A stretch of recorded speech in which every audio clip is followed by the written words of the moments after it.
Good morning students. நம்ம income tax சப்ஜெக்டில் model number 3 பார்க்க போகிறோம். இன்றைக்கி பார்க்க போகிற டாப்பிக்கு பெர்சன். பெர்சன் என்றால் தனி ஒரு நபர். நபர்னா யாருன்னு யார் விளக்கம் சொல்கிறாங்க? இன்கம் டேக்ஸ் டிபார்ட்மெண்ட் இதை பற்றி என்ன சொல்லுதுங்கிறத பற்றி பார்க்க போகிறோம். பெர்சன் என்ன? இன்கம் டேக்ஸ் ஆக்டில் செக்ஷன் 2 சப்செக்ஷன் 31 இதை பற்றிய விளக்கம் இருக்குது. According to section 2 subsection 31 of the term person includes the following. So person na யார் யார் இருக்கலாம்? an individual, ஒரு தனிநபர் இருக்கலாம். a Hindu undivided family, ஒரு இந்து கூட்டு குடும்பத்தை சேர்ந்தவர், ஒரு வணிகம் செய்யக்கூடிய நபர் இருக்கலாம். a company, ஒரு நிறுவனம் இருக்கலாம். a firm, ஒரு கூட்டாண்மை நிறுவனம் இருக்கலாம்.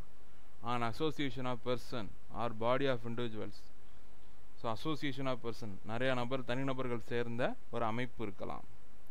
a local authority, உள்ளூர் ஆட்சி அதிகாரம் பெற்ற அமைப்புகள் இருக்கலாம்.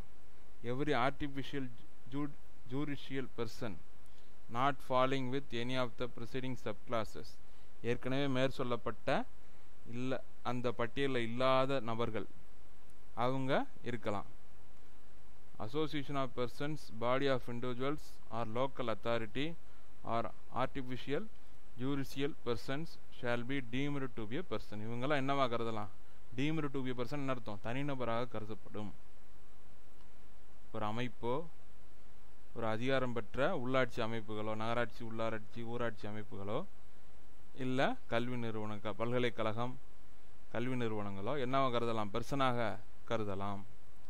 ஸோ இதை பற்றிய விளக்கங்களை கூடுதலாக பார்ப்போம். இண்டிவிஜுவல்னால் யார்? It refers to a natural human being. மனிதனை என்ன பண்ணலாம்? Male or female, minor R major, இவங்களெல்லாம் என்னவா கருதலாம்? பெர்சனாக கருதலான்னு யார் சொல்கிறாங்க? இன்கம் டேக்ஸ் ஆக்ட் சொல்லுது. அடுத்து யார் சொல்கிறாங்க? ஹிந்து அன்டிவைடட் ஃபேமிலி, கூட்டு குடும்பமாக சேர்ந்து இந்து கூட்டு குடும்ப முறைப்படி தொழில் செய்கிறவங்க. It is relationship due to operation of Hindu law, Hindu சட்டப்படி. The manager of Hindu undivided family is called karta. அதில் அவர் தலைவரை யார் சொல்லுவான்? கர்த்தான்னு சொல்லுவாங்க இந்து கூட்டு குடும்பப்படி. ஸோ அவங்க தொழில் பண்ணுறவங்கள என்ன சொல்லலாம்? பெர்சன்னு சொல்லலாம். அடுத்து கம்பெனி, உங்களுக்கே தெரியும், நிறுவன சட்டங்களின்படி பதிவு பெற்ற நிறுவனங்கள். It is an artificial person, செயற்கையாக சட்ட விதிகளின்படி அரசாங்கத்தில் பதிவு செய்யப்பட்ட கம்பெனி என்று பதிவு செய்யப்பட்ட நிறுவனங்களை கம்பெனின்னு சொல்லுவோம். என்ன சட்டப்படி பதியணும்? இந்தியன் கம்பெனிஸ் ஆக்ட் 1956 படி பதியப்பட்டதை கம்பெனி சொல்லுவோம். அடுத்து பாருங்க ஃபேம்.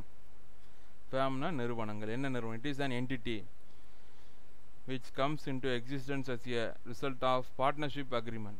பார்ட்னர்ஷிப் அக்ரிமெண்ட் அது கூட்டாண்மை ஒப்பந்தம். கூட்டாண்மை ஒப்பந்தங்கள் படி தனிநபர்கள் இணைந்து வணிகம் செய்தால் அதற்கு பேர் என்னது? Firm. To share profits of the business. So கூட்டாண்மையாக சேர்ந்து தொழில் பண்ணுறாங்க, வர்ற லாபத்தை பிரிச்சுக்கிட்டாங்கன்னா அவங்கள என்ன சொல்லுவோம்? ஃபேம்னு சொல்லுவோம். Firm. Business carried on by all or any one of them. Though a partnership firm does not have a separate legal entity, yet it has been regarded as a separate entity under Income Tax Act. So Income Tax Actல partnership ஃபார்முக்குன்னு தனியாக என்ன உண்டு? தனிப்பட்ட பதிவுகள் உண்டு, தனிப்பட்ட நடைமுறைகள் உண்டு. அடுத்து யார்? Association of persons or body of individuals. Association of persons, நிறையா தனிநபர்கள் இணைந்து ஒரு அமைப்பாக உருவாகியிருக்காங்கன்னா அவங்கள என்ன பண்ணலாம்? அவங்களையும் பர்சன் சொல்லலாம். when person combine together to carry on joint enterprise. So கம்பைனாக இணைந்து செயல்படுறாங்க, தனிநபர்கள் இணைந்து செயல்படுறாங்க, joint enterprise, and they do not constitute partnership. ஆனால் எந்த சட்டப்படி வரல? பார்ட்னர்ஷிப் சட்டப்படி வரல. They are assessable as an association of persons. அவங்கள எப்படி தான் மதிப்பிடணும்? கூட்டாண்மை சட்டப்படி வரலன்னா அவங்கள என்னன்னு சொல்லலாம்? அசோசியேஷன் ஆஃப் பர்சன் சொல்லலாம். அந்த முறைப்படி தான் அவங்கள என்ன பண்ணணும்? வருமான வரி மதிப்பீடு செய்யணும். Receiving income jointly is not the only feature of an association person. There must be common purpose and common action to achieve common purpose to earn income. நிறையா தனிநபர்கள் ஒன்றா சேர்ந்து ஒரு பொதுவான நன்மைக்காக பொதுவான செயல்களை வருமானம் ஈட்டும் நோக்கத்தோடு செய்தால் அவங்களுக்கு பேர் என்னது? Association of persons. அடுத்து என்ன சொல்லுவோம், லோக்கல் அத்தாரிட்டி. லோக்கல் அத்தாரிட்டினா யார்? உள்ளாட்சி அமைப்புகள், முனிசிபாலிட்டி, பஞ்சாயத், போர்ட் ட்ரஸ்ட், கப்பல் போக்குவரத்து துறைமுகம், விமான நிறுவன துறைமுகங்கள், இதெல்லாம் என்ன சொல்லலாம்? லோக்கல் அத்தாரிட்டின்னு சொல்லலாம். இவங்களும் பர்சன் தான். அடுத்து யாருங்க? ஆர்டிஃபிஷியல் ஜூரிஷியல் பர்சன், செயற்கையாக உருவாக்கப்பட்ட அமைப்புகள். A public corporation established under special act of legislature, சட்டப்படி உருவாக்கப்பட்டது, பொது நிறுவனம், சட்டப்படி உருவாக்கியிருக்காங்க. அது என்னது? And a body having juristic personality of its own, அவங்க தனித்து இயங்க முடியும், அந்த நிறுவனங்களால் தனித்து இயங்க முடியும். Are known as judicial persons, அவங்கள என்ன சொல்லாங்க? ஆர்டிஃபிஷியல் ஜூரிஷியல் பர்சன்ஸ் சொல்லலாம். எடுத்துக்காட்டு என்னது? யூனிவர்சிட்டிஸ். ஸோ பல்கலைக்கழகங்கள், அதுக்குன்னு ஒரு தனி சட்டம் இருக்குது. அவங்க என்ன பண்ணுவாங்க? கல்வி நிறுவனங்கிற கேட்டகரியில் வருவாங்க. அவங்க என்ன பண்ணுவாங்க? அவங்களுக்கு பேர் என்னது? ஆர்டிஃபிஷியல் ஜூரிஷியல் பர்சன் சொல்லலாம். ஸோ அடுத்து நம்ம பார்க்க போகிறது இம்பார்ட்டன்ஸ் ஆஃப் டாக்ஸஸ். இந்த யூனிட்டில் இம்பார்ட்டன்ஸ் ஆஃப் டாக்ஸஸ்ன்னு இருக்குது. ஸோ டேக்ஸோட இம்பார்ட்டன்ஸ் என்ன?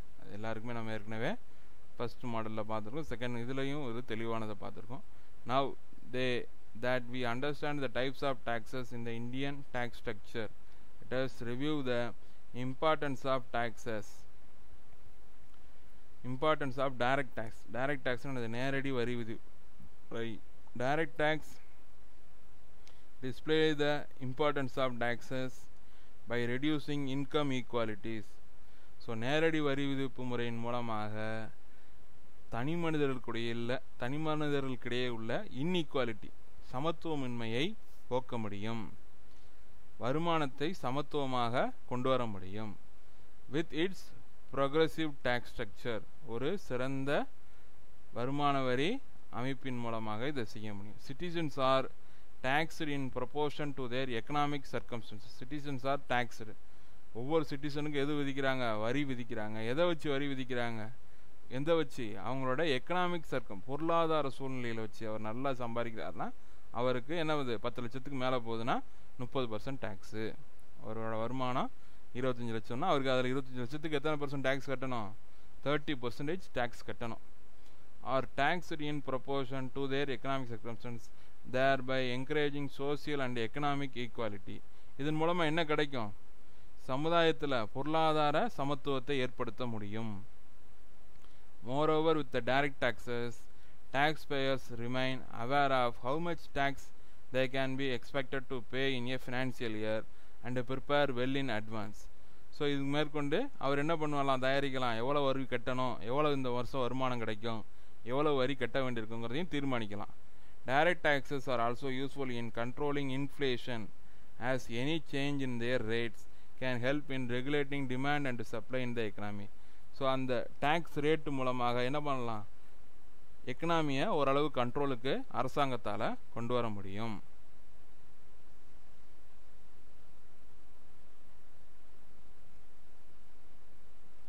அடுத்து நம்ம பார்க்க போகிறது இம்பார்ட்டன்ஸ் ஆஃப் இன்டைரக்ட் டாக்ஸஸ். மறைமுக வரிகள் என்ன? ஸோ மறைமுக வரிகள் என்னது? நம்ம பொருள் தயாரிக்கும் பொழுதே பொருள் மீது சில வரிகள் விதிக்கப்பட்டிருக்கும். அந்த வரிகளை என்ன சொல்லுவாங்க? மறைமுக வரிகள்னு சொல்லுவாங்க. இப்போ குட்ஸ் அண்ட் சர்வீஸ் டேக்ஸில் நமக்கு என்ன பண்ணுறது? எத்தனை விதமான வரிகள், எத்தனை வரி விதிப்புகள் இருக்குது? 4 விதமான ஸ்ட்ரக்சர் இருக்குது. 0% டேக்ஸ்ன்னு இருக்குது, 5% இருக்குது, 12% இருக்குது, 18% இருக்குது, 28% ஒரு 4-5 விதமான வரிமுறைகள் இருக்குது. ஸோ அதை நடைமுறைப்படுத்துகிற அந்த வரிகளுக்கு பேர் என்னது? Indirect tax. The importance of taxes for the government when it comes to indirect taxation is that they are an automatic function that accompany the buying and selling of goods and services. Buying and selling, பொருள் வாங்குவது, பொருள் விற்பது. இதன் மூலமாக பொருட்கள் மீது விதிக்கக்கூடிய, பொருட்கள் மற்றும் சேவைகளின் மீது விதிக்கக்கூடிய வரிக்கு பேர் என்னது? Goods and service tax. அது ஒரு இன்டைரக்ட் டேக்ஸ். நாடெங்கிலும் உள்ள பொருள் மற்றும் சேவைகளுக்காக விதிக்கப்படும் வரி. They are therefore easy to collect. So எளிதாக என்ன செய்ய முடியும்? அதை கலெக்ட் பண்ண முடியும். And convenient for both tax payers and tax collection authorities. வரி வசூல் செய்கிறவங்களுக்கும் இந்த முறை எளிது, வரி செலுத்துகிறவங்களுக்கும் இந்த முறை எளிது. ஓகே ஸ்டூடெண்ட்ஸ், நம்ம இன்றைக்கி என்னென்ன பார்த்துருக்கோம்? பர்சன்னா யாரு, பர்சனில் எத்தனை டைப் இருக்காங்க, இம்பார்ட்டன்ஸ் ஆஃப் டாக்ஸஸ்னால் என்னன்னு பார்த்துருக்கோம். ஸோ அடுத்த கிளாஸில் நாம் பார்க்க போகிறது, மாடல் நம்பர் 4ல் பார்க்க போகிறது அசஸினா யார் அண்டு டைப்ஸ் ஆஃப் அசஸிஸ், எத்தனை விதமான அசஸி இருக்காங்கங்கிறத பற்றி பார்க்க போகிறோம். ரெஃபர் பண்ணுங்கள்.